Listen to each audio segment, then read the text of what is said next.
এই যে মাত্র যে করলাম যে এখান থেকে মানে y আলাদা x আলাদা y আলাদা বা p আলাদা q আলাদা, ঠিক আছে? এই দুইটা মান যখন আলাদা হবে তখন আমাদের এই সূত্র লিখতে হবে যে x a x b, ঠিক আছে? এই সূত্রটা তো ম্যাথই আমাদের করতে হবে, এই জায়গায় শুধু শুধু না লিখি।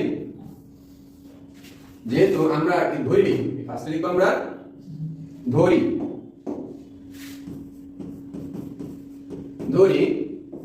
ax p, যেহেতু a ও দেওয়া আছে x ও দেওয়া আছে, তাহলে আমরা অন্য একটা ভেরিয়েবল ধরে নিব। সো p ধরলাম, তারপরে হলো যে আচ্ছা এটা না লিখে লিখি যে p ax, q লিখতে পারি যে 3, তারপরে r লিখতে পারি 4। আমরা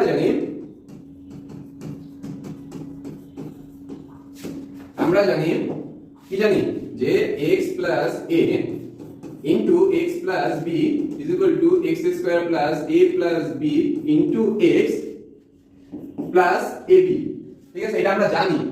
এখন আমরা জাস্ট এই সমীকরণে এই মানগুলো বসাই দিব। এখানে আমরা কি ধরছিলাম, এইটার জায়গায় জাস্ট x এর জায়গায় ধরবা p, ঠিক আছে? p square plus q plus r into p plus qr।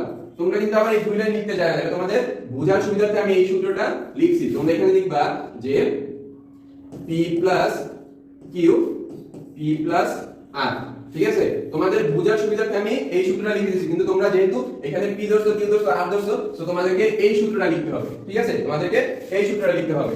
So পরবর্তীতে আমরা করি, চলো পরবর্তীতে কি করব, জাস্ট p এর জায়গায় p এর মান বসাবো।